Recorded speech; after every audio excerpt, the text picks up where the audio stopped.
Bulletin की शुरुआत इस वक्त की बड़ी खबर के साथ। वक्फ एक्ट में संशोधन का बिल आज ही संसद में पेश किया जा सकता है, ये इस वक्त की बड़ी खबर है। सरकार से जुड़े सूत्र बता रहे हैं, बल्कि एक वरिष्ठ सांसद हैं, उनकी तरफ से यह दावा किया गया है कि वक्फ एक्ट में बदलाव वाला बिल आज ही संसद में पेश किया जा सकता है। देखिए, इसको लेकर चर्चा तो जोर शोर से चल रही थी कि 5 अगस्त की तारीख और ऐसे में आज ही वक्फ एक्ट में संशोधन को लेकर यह बिल सरकार की तरफ से पेश किया जाएगा, लेकिन अभी तक की कार्रवाई में यह पेश नहीं किया गया। पर अब एक वरिष्ठ सांसद की तरफ से बड़ा दावा यह किया जा रहा है कि आज ही सरकार की तरफ से इस बिल को पेश किया जा सकता है। दरअसल वक्फ बोर्ड में पारदर्शिता और जवाबदेही तय करने के लिए यह संशोधन लाया जा रहा है। सूत्र इस बारे में जानकारी दे रहे हैं। हम सीधे आपको लेकर चलेंगे। हमारे साथ हमारे दो सहयोगी इस वक्त मौजूद हैं। दिल्ली से अंकित गुप्ता और साथ ही मनोज्ञा लोईवाल को भी आप देख रहे हैं हमारे साथ मौजूद है। पहले अंकित गुप्ता का रुख करते हैं। अंकित, अभी तक तो ये कहा जा रहा था कि शायद मामला टल गया है, लेकिन जिस तरीके से एक वरिष्ठ सांसद सत्ता पक्ष के और उनकी तरफ से ये दावा किया जा रहा है, तो अब खबर बदल गई है। मतलब ये तय माना जाए कि आज ही वक्फ एक्ट में संशोधन वाला ये बिल संसद में पेश किया जाएगा। किया जा सकता है रोमाना, ये अगर कहा जाए तो ज़्यादा बेहतर होगा, क्योंकि जो तमाम जो पार्टी से जो वरिष्ठ नेता है वो संसद भवन में जो मौजूद है, तमाम वरिष्ठ सांसद वो जो है संसद भवन में पहुंचे हुए हैं। और उन्हीं में से जो है कुछ लोग यही चर्चा कर रहे थे कि आज जो है आज का दिन क्यों महत्वपूर्ण है। आज का दिन इस वजह से महत्वपूर्ण है क्योंकि 2019 में 370 अनुच्छेद को लेकर के जो है फैसला लिया गया, और जो है उसके अलावा उसके अगले ही साल राम जन्मभूमि का शिलान्यास हुआ है। और इसी बीच में जो है ये चर्चा भी निकल के सामने आई कि आज ही केंद्र सरकार इस वक्फ को में जो संशोधन वाला बिल है ये सदन में ला सकती है। हालांकि फिर दोहरा रहा हूं रोमाना, यहां पर अभी कार्यसूची जो अभी तक की जो कार्यसूची है उसके मुताबिक तो ये लिस्ट में नहीं है, लेकिन जब भी ऐसा कोई कानून आना होता है या कोई बिल लाना होता है तो संशोधित कार्यसूची आती है, जो अभी तक तो नहीं आई है। लेकिन अगर जो है हम पार्टी से जुड़े हुए कुछ वरिष्ठ सांसदों की माने, विपक्ष के सांसदों की माने, तो यह मुमकिन है कि अभी दोपहर बाद एक संशोधित कार्यसूची आए और उसमें इस बिल का जिक्र किया जाए। तो फिलहाल इस वक्त के लिए बड़ी खबर यह है कि जो एक संशय के बादल लगातार मंडरा रहे थे कि आज ये पेश होगा या नहीं होगा, तो अब जो बीजेपी से जुड़े हुए या एनडीए से जुड़े हुए कुछ नेताओं का जरूर मानना है कि काफी हद तक मुमकिन है कि आज ही दोपहर बाद इस बिल को सदन में टेबल किया जाए। मुझे लगता है जरा एक बार मनोज्ञा के पास भी चलते हैं और जानते हैं मनोज्ञा को सूत्र क्या जानकारी दे रहे हैं। ये जो वक्फ एक्ट में संशोधन वाला बिल है, मनोज्ञा आपके पास क्या खबर है, आज ही लाया जा सकता है क्या? देखिए, कल तक संभावनाएं यही थी कि इसको आज ही लेकर आया जाएगा, लेकिन कल ही हमारे सूत्रों ने कहा था कि इसको आज लाने की संभावना पर भी आज ही विचार होगा।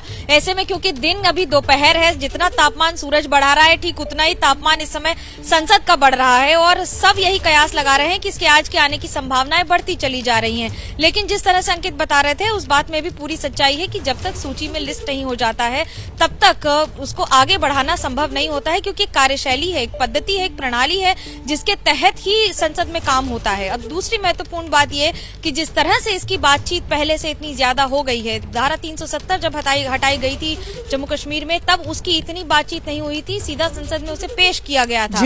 तो सरकार भी अपनी तरफ से ये पूरी तरह से नाप तौल कर आगे बढ़ रही है, बखूबी जानती है इसका इम्पैक्ट क्या होगा।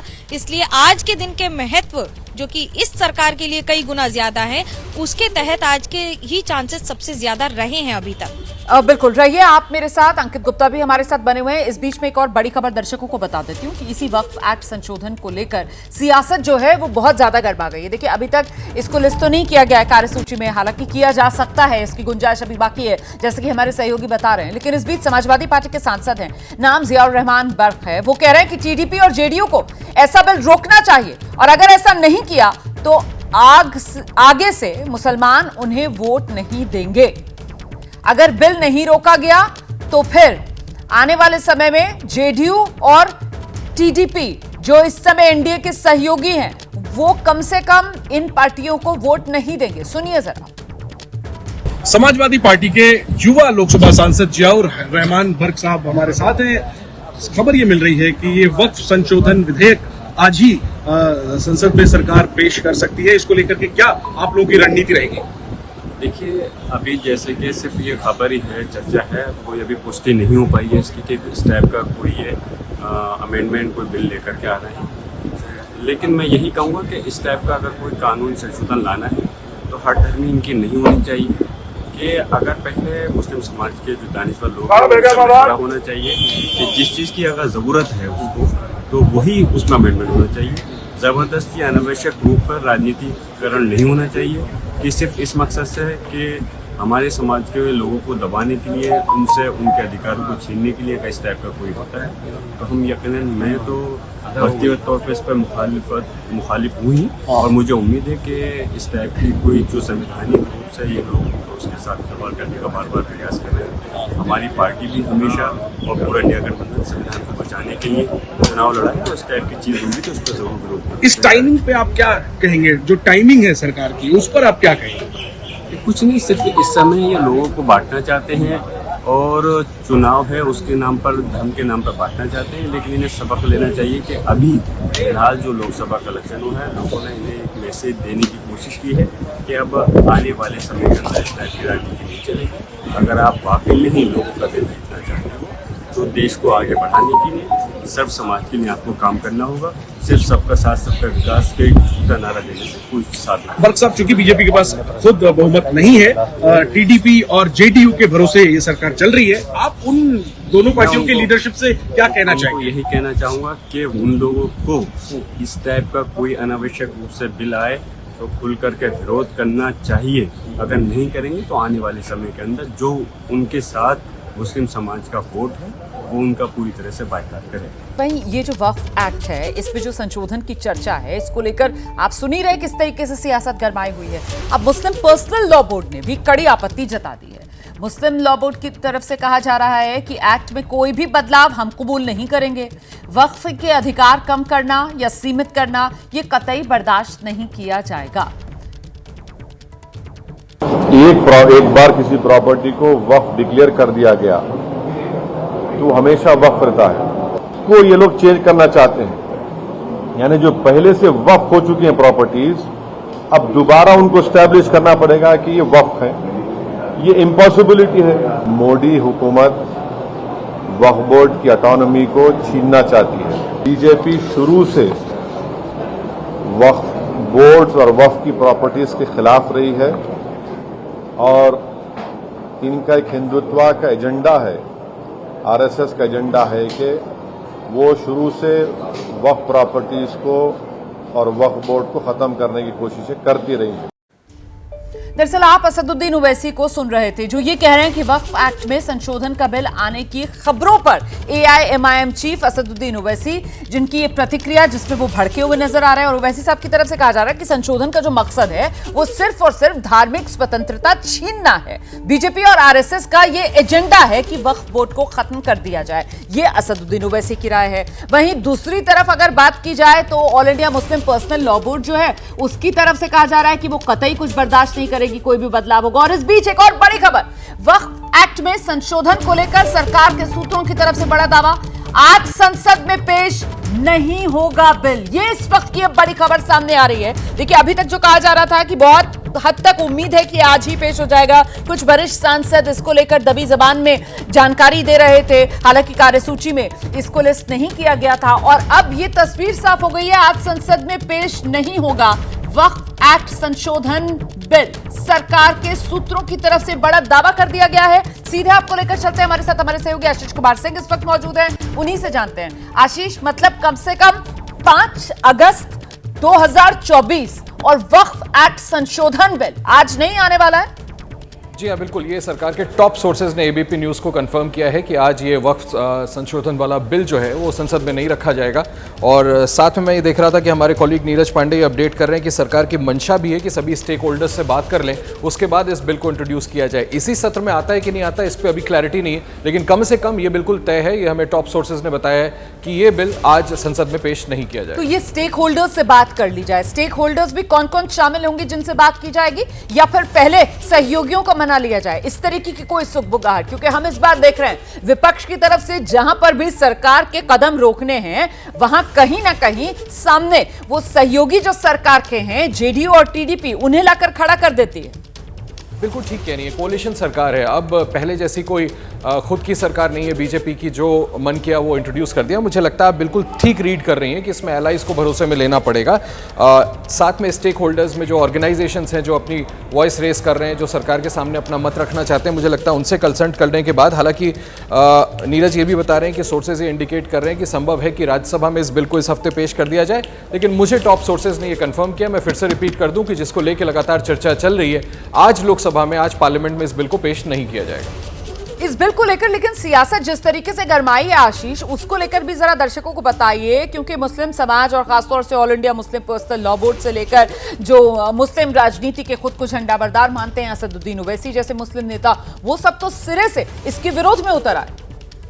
ये कोई नए अधिकार उनके पास नहीं थे। साल दर साल दशकों से वक्फ बोर्ड की जो प्रॉपर्टीज़ है उनको लेकर के उनका एक छत्र उस पर कमान होता था, और उसको लेकर के जब सरकार इस तरह का संशोधन लाना चाहती है कि उस पर जवाबदेही तय हो जाएगी, उस पर और भी आगे चल के कार्रवाई की जाएंगी, तो निश्चित तौर पर उनकी आपत्ति आ सकती है। और मुझे लगता है इसी वजह से ये तय किया गया है कि मुस्लिम बुद्धिजीवियों और जो भी लोग इसमें स्टेक होल्डर्स इन्वॉल्व हैं, सरकार उनको आउटरीच करेगी, उनसे बात करेगी और उसके बाद इस बिल को लाया जाएगा। हालांकि मैं फिर क्लियर कर दूं कि इस सेशन में प्लेस किया जाता है कि नहीं, संभव है इसी सेशन में इस बिल को लाया जाए बाकियों से बात करके, लेकिन सरकार की मंशा है पहले सभी स्टेक होल्डर्स से बात कर लें, उसके बाद इस बिल को इंट्रोड्यूस किया जाए। अगले चंद दिनों में होगा, अगले सत्र में होगा, इस पर अभी फैसला होना बाकी। कम से कम आज ये बिल इंट्रोड्यूस नहीं हो रहा। ये बड़ी जानकारी दे रहे हैं हमारे सहयोगी आशीष कुमार सिंह। हम जल्दी से रुक करते हैं ग्राउंड पर हमारे दो सहयोगी, जैसा कि आप देख रहे हैं अंकित गुप्ता भी मौजूद है, मनोज लोहियाल भी मौजूद है, तो अंकित का ही रुक करते हैं। अंकित, मतलब अब तस्वीर साफ है, आज पेश नहीं होगा ये बिल।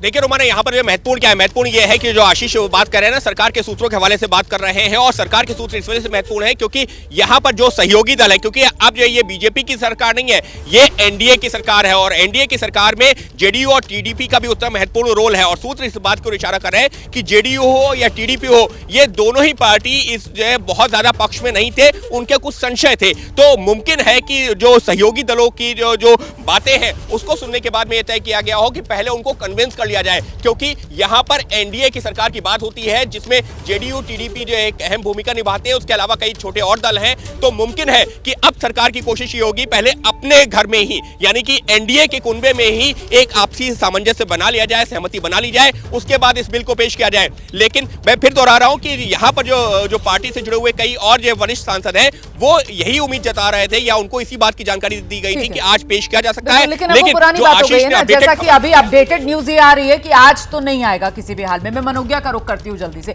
मनोगिया, बड़ा सवाल यहां पर ये उठता है कि अभी तक इसको लेकर क्या सहयोगियों से एनडीए के भीतर बीजेपी की तरफ से बात की गई, या फिर अभी तक उसको लेकर कोई बात हुई ही नहीं है? और जिस तरीके की पोस्चरिंग की ये खबर सामने आना, देखिए इससे पहले तो क्योंकि कभी ऐसा हुआ नहीं ना कि सरकार को इतना बड़ा बिल लेकर आ रही हो और उसकी खबर पहले ही पता चल गई हो कि इस 5 तारीख को ऐसा बिल सरकार लेकर आने वाली है, वो भी इतना महत्वपूर्ण बिल। तो इस बार क्या इसको लेकर कोई चर्चा की गई थी सहयोगियों के भीतर या नहीं, सीधे ये बिल लाने की तैयारी थी? मनोगिया, रोमाना, ये बात सच है कि इस बिल को लाने की तैयारी लगातार जारी है। कब आएगी इसकी तारीख पर अभी भी संशय है, लेकिन ये बिल आएगा, इस पर पूरी पुष्टि हो चुकी है। किस संदर्भ में आएगा, किस तरह आएगा, किस तारीख पर आएगा, इस पर अभी निर्णय करना बाकी है। लेकिन जो दो सहयोगी दलों की बात कर रहे हैं उसमें से एक है जेडीयू, जिसे अगले वर्ष चुनाव के मैदान में सीधा उतरना है और इस बिल का सीधा असर उनके ऊपर देखते हुए बन रहा है। आने वाले दिनों में विधानसभा चुनाव भी है, जहां पर दोनों वोट बैंक की बड़ी भूमिका रहेगी। आप उसमें समुदाय के हिसाब से देख लीजिए या फिर इस बिल के इम्पैक्ट की बात कर लीजिए, और अभी हाल ही में उपचुनाव भी होने हैं उत्तर प्रदेश में। लेकिन अगर मैं इन सबको दरकिनार कर दूं, सिर्फ एक पॉलिसी डिसीजन की बात करूं जो केंद्र सरकार ला रही है, सबको पता है नंबर्स पूरी तरह से कंट्रोल में नहीं है बीजेपी के, लेकिन इसका मतलब ये नहीं है कि सरकार नहीं है। सरकार पूरी तरह से कंट्रोल में है, इसलिए अपने सभी जितने भी घटक दल हैं उनसे बात करके, खासतौर से जेडीयू और टीडीपी, क्योंकि ये दो बड़े दल हैं, बाकी ऐसे बहुत सारे छोटे दल बात आप कह रही हैं, लेकिन मुझे आपने बताया ना कि किस तरीके से बिहार में चुनाव भी होना है और ऐसे में समीकरण जो है वो कहीं ना कहीं ध्यान में रखने होंगे। तो उस लिहाज से अगर देखा जाए तो फिर तो 5 अगस्त 2025 वहां तक भी ये बिल आएगा क्या, इसको लेकर एक सवालिया निशान अगर सिर्फ और सिर्फ उस चुनाव और वोट बैंक के लिहाज से देखा जाए तो प्रश्न चिन्ह लगेगा। खैर, मैं इस वक्त एक और बड़ी खबर आपको बताती हूं। वक्फ बोर्ड को लेकर एक और सियासत जो है वो जोरों पर है। सत्ता पक्ष और विपक्ष एक दूसरे पर जुबानी वार किस तरीके से कर रहा है, जरा ये सुनिए पहले आप। मुसलमान भाइयों को कैसे उनके अधिकारों को छीना जाए, उनकी अधिकार जो मिले हैं, जिन्हें आज़ादी के अधिकार हैं या उनके स्वतंत्र जो अधिकार हैं, उनके अपने धर्म को लेकर के अपनी कामकाज की व्यवस्था को बनाए रखने के लिए।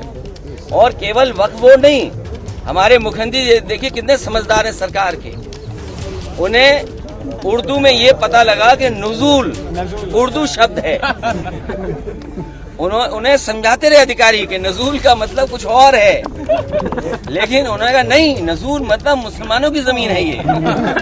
सोचो, जो व्यक्ति केवल उर्दू के शब्द नजूल को लेकर के पूरा का पूरा प्रयागराज खाली करा रहे थे, पूरा गोरखपुर, और गोरखपुर में अपना स्वार्थ है उनका कुछ, या उनके सहयोगी साथियों का स्वार्थ है, उसकी वजह से बताइए उर्दू का शब्द नजूल, तो मुख्यमंत्री जी क्या कानून ले आए। लेकिन हम लोग इसके खिलाफ रहेंगे। ये पहले होना चाहिए।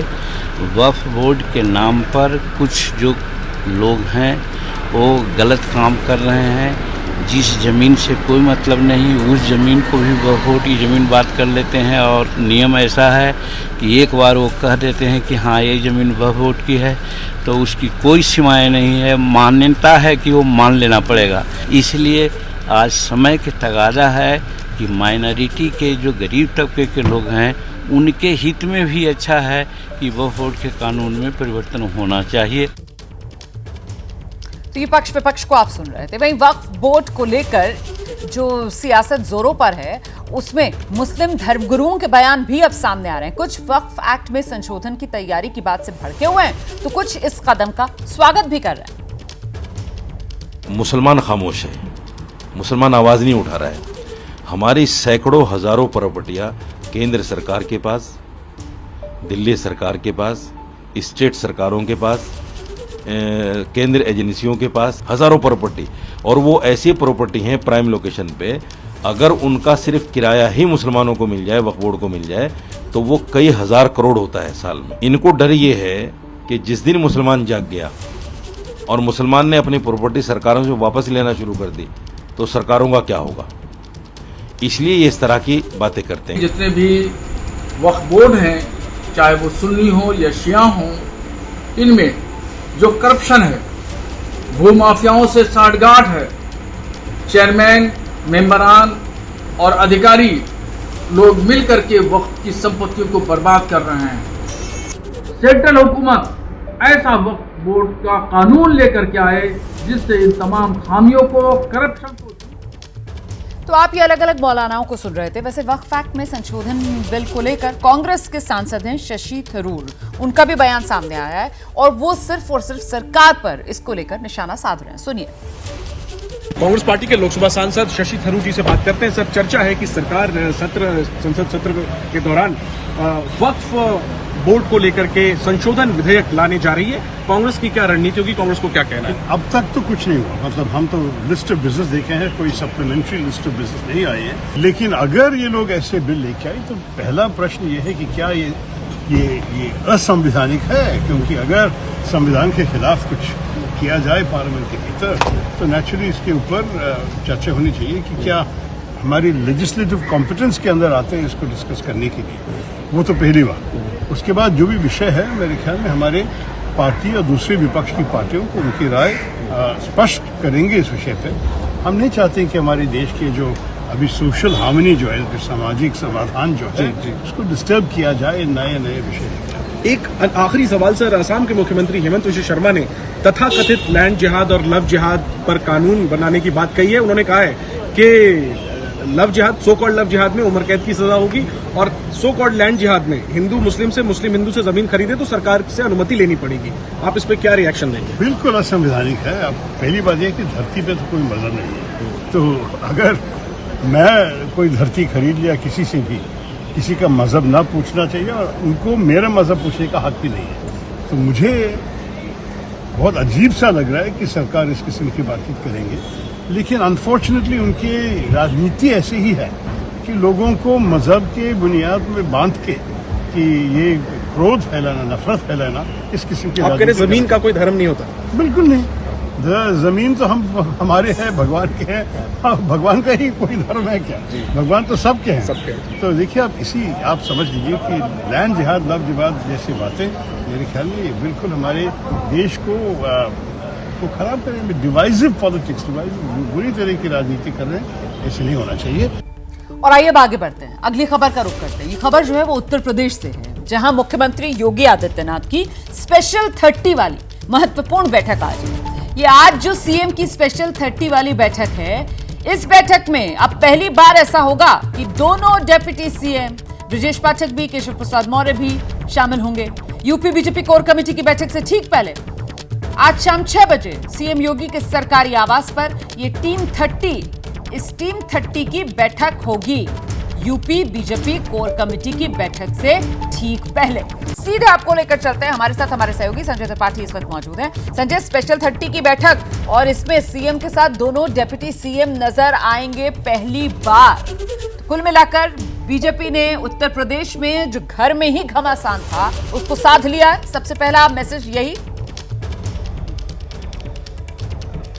कोशिश तो यही है और इसके बैठक के जरिए संदेश भी रोमाना यही जाएगा। हालांकि इसके ठीक पहले अभी विधानसभा का सत्र हुआ था, तो उस दौरान कैबिनेट की बैठक हुई थी, तब भी दोनों डिप्टी सीएम मुख्यमंत्री के बैठक में शरीक हुए थे। और उसके बाद ये दूसरा मौका है जब चुनावों को लेकर कोई रणनीति तय होनी है और उसमें दोनों डिप्टी सीएम मौजूद रहेंगे। पहले जब मुख्यमंत्री आवास पर अलग अलग मंडलों की बैठक हो रही थी, तब इन दोनों डिप्टी सीएम के करीबियों ने ये बताई थी बात कि नाराजगी इस वजह से है कि सारी बैठकों में उनको नहीं बुलाया गया है, केवल उनके क्षेत्र में जहाँ से वो आते हैं उन क्षेत्रों की बैठक में ही बुलाया गया था। लेकिन 2027 का इलेक्शन बेहद अहम है और उससे फाइनल के पहले 10 सीटों का विधानसभा का जो उपचुनाव हो सेमीफाइनल है, इसको लेकर के पूरी तैयारी है और मुख्यमंत्री योगी आदित्यनाथ ने पूरे चुनाव की कमान अपने हाथों में ले रखी है। ऐसे में अब इन 10 सीटों पर विजय पताका फहराना जिम्मेदारी बनती है सरकार की और उसी लिहाज से इन सभी को आज सुपर 30, जैसा कि आपने बताया, हर विधानसभा सीट के लिए 3-3 मंत्रियों की ड्यूटी लगाई गई थी। उनके अलावा दोनों डिप्टी सीएम आज 5 कालीदास मार्ग में शाम को 6 बजे पहुंचेंगे और मुख्यमंत्री योगी आदित्यनाथ के साथ में जो 10 सीटों का बाई इलेक्शन होना उन पर विस्तार से चर्चा होगी, क्योंकि सभी मंत्री अपने अपने क्षेत्रों में गए थे जहां जिनकी ड्यूटी लगी थी, पूरी की पूरी रिपोर्ट सौंपेंगे। वहां एक तरीके से वो फीडबैक और रिपोर्ट जो है वो इस बैठक में साझा की जाएगी। बहुत शुक्रिया आपका इस तमाम जानकारी के लिए संजय त्रिपाठी। आप जानते हैं, प्यार दुनिया की सबसे खूबसूरत चीज है। जिसे प्यार हो जाता है उसे इसी दुनिया में जन्नत महसूस होने लगती है। लेकिन प्यार रिश्तों में धोखे की एंट्री होती है तो सारी कहानी फिर बदल जाती है। पति पत्नी के रिश्ते का आधार भी विश्वास से बना प्यार ही तो होता है। लेकिन जब कोई दगा देता है तो जिसका दिल टूटता है उसे बहुत तकलीफ होती है और इसका नतीजा कई बार अच्छा नहीं होता। प्रेम की नगरी आगरा की कहानी कुछ ऐसी ही है। महिला इंस्पेक्टर को कोतवाल से प्यार हो गया, लेकिन धोखे पर बने इस रिश्ते के बारे में जब पत्नी को पता चला तो सड़क पर खुलेआम संग्राम हो गया।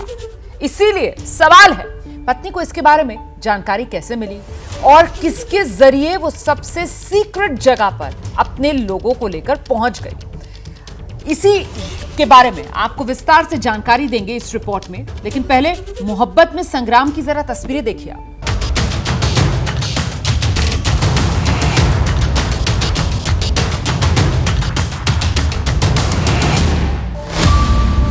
आगरा के रकाबगंज थाना, पिट गया पुलिस वाला दीवाना।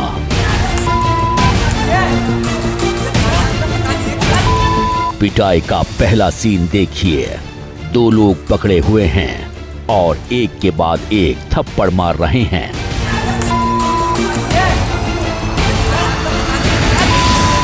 कोई आगे मुक्का मार रहा है तो कोई पीछे से। मारने वालों की ज़बान पर ऐसी गालियां हैं जिन्हें हम सुना नहीं सकते।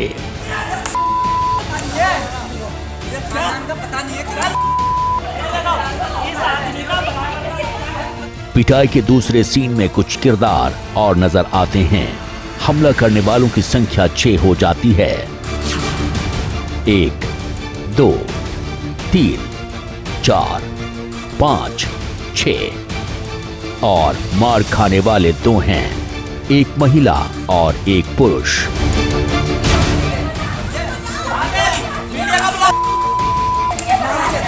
पिटाई के तीसरे सीन में 2 महिलाएं मिलकर एक महिला से झगड़ा कर रही हैं। और खींचतान के बीच रो भी रही हैं। मार खाने वाले महिला पुरुष की पहचान बताने से पहले ये समझना जरूरी है कि ये मारपीट आखिर किस जगह पर हुई। क्या ये कोई प्राइवेट इलाका है या सरकारी कैंपस या सड़क पर हंगामा हुआ?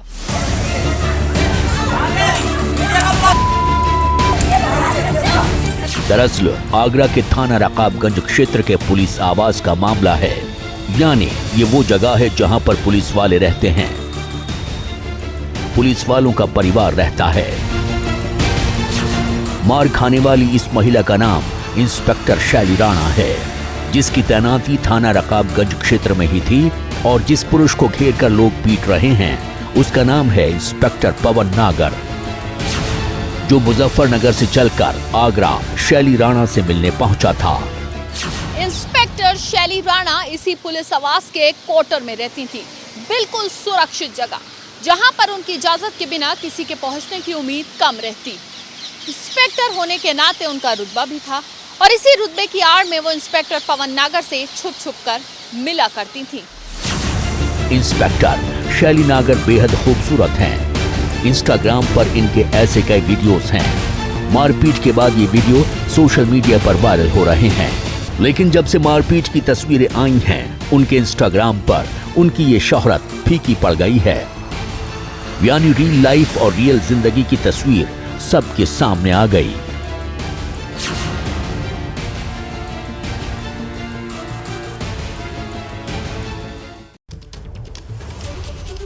प्यार करने कोई गुनाह नहीं होता, लेकिन दगाबाजी के मामले में सवाल उठता है।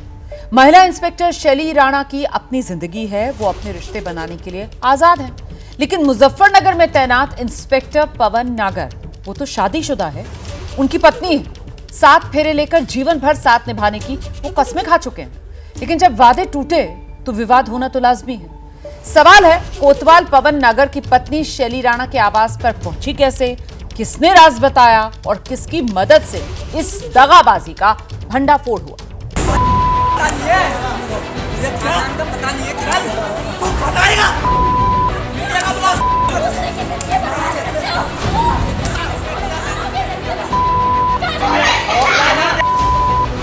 उर्दू की एक प्रचलित कहावत है जो प्रेमियों के लिए अक्सर कही जाती है, इश्क और मुश्क छुपाए नहीं छुपते।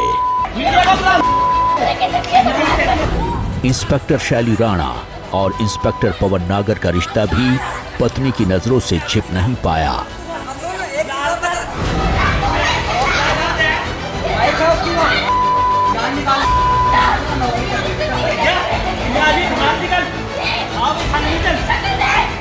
इंस्पेक्टर पवन नागर की पत्नी को जब पति के अवैध रिश्ते के बारे में पता चला होगा तो वो ऐसे ही अकेले में चीखी होगी, तड़पी होगी और दगाबाजी का हिसाब करने के बारे में कठोर फैसला लिया होगा। सवाल यह है कि इस रिश्ते का भंडाफोड़ करने के लिए इंस्पेक्टर नागर की पत्नी ने किस तरह प्लान बनाया और वो किसकी मदद से थाना रकाबगंज क्षेत्र के पुलिस आवास पहुंची। शनिवार शाम करीब 4 बजे 2 महिलाओं 4-5 लोगों के साथ थाना रकाबगंज क्षेत्र के पुलिस आवास पहुंचती हैं। सीधे शैली राणा के कमरे का दरवाजा खटखटाती हैं। जैसे ही दरवाजा खुलता है, दोनों महिला और साथ में आए पुरुष अंदर दाखिल हो जाते हैं और इंस्पेक्टर शैली राणा और पवन नागर को रंगे हाथों पकड़ लेते हैं। और फिर अंदर से महिला इंस्पेक्टर और मुजफ्फरनगर में तैनात इंस्पेक्टर पवन नागर को घसीटकर बाहर लाती हैं। उस वक्त पवन नागर बनियान में थे। बाहर लाकर दोनों की पिटाई शुरू कर दी।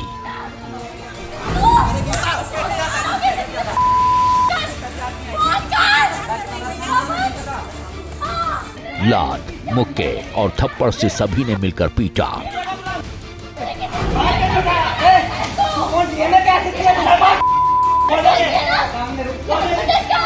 काफी देर तक चीख पुकार मची रही, लेकिन वहां मौजूद किसी ने भी बचाने की कोशिश नहीं की।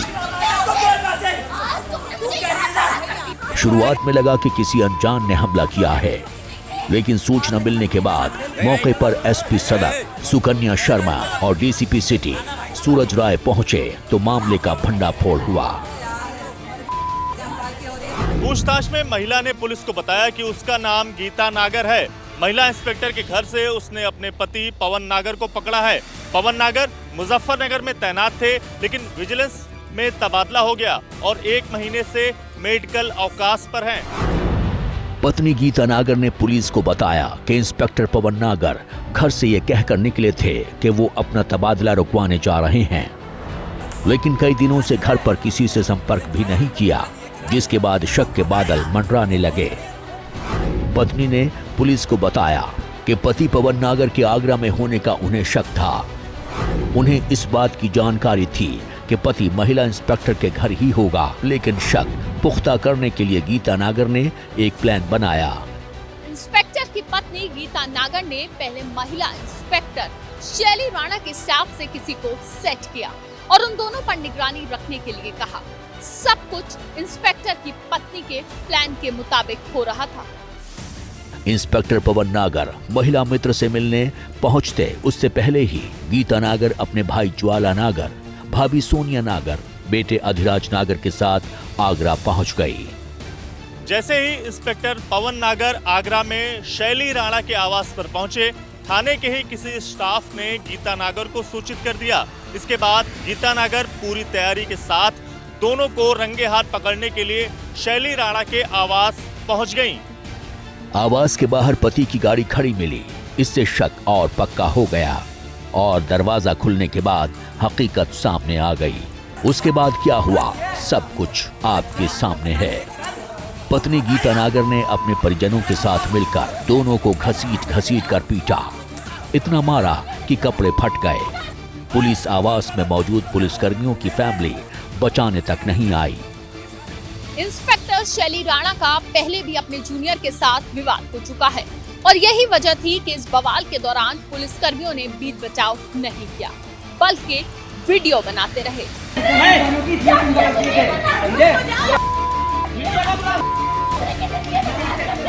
बताया जा रहा है कि ये वीडियो भी सोशल मीडिया पर पुलिसकर्मियों ने ही वायरल किए हैं। इंस्पेक्टर की छवि खराब करने में पुलिसकर्मियों ने अहम भूमिका निभाई, लेकिन वीडियो किसने फैलाई, इसका सच क्या है वो जांच में पता चलेगा।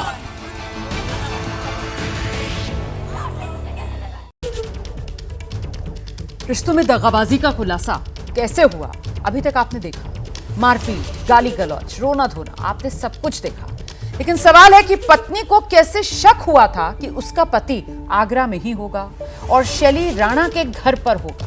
क्या दोनों के बीच किसी तरीके की कोई बात चल रही थी या किसी के कहने पर उन्हें इस तरीके का शक हुआ? और सवाल यह भी महत्वपूर्ण है कि इंस्पेक्टर शैली राणा और इंस्पेक्टर पवन नागर के बीच की दोस्ती कब हुई, कैसे हुई? इस मामले में अभी तक जो एक्शन लिया गया है उसको लेकर भी जवाब हमने ढूंढा है, इस रिपोर्ट में देखिए। इंस्पेक्टर पवन नागर और इंस्पेक्टर शैली राणा की जिंदगी में तो ये मामला किसी भूकंप से कम नहीं।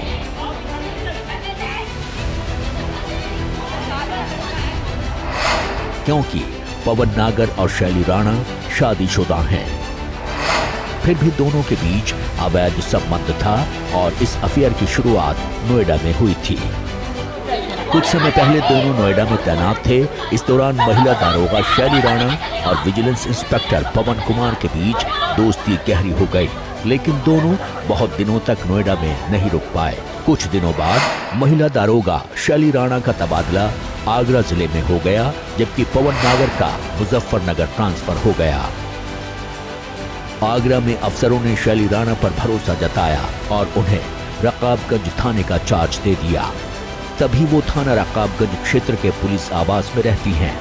बताया जा रहा है कि शैली राणा इससे पहले भी अपने सरकारी आवास पर पवन नागर से कई बार मुलाकात कर चुकी थी। इस बारे में सरकारी आवास के आसपास रहने वालों को जानकारी थी, लेकिन एक कांस्टेबल से विवाद के बाद मामला बिगड़ गया।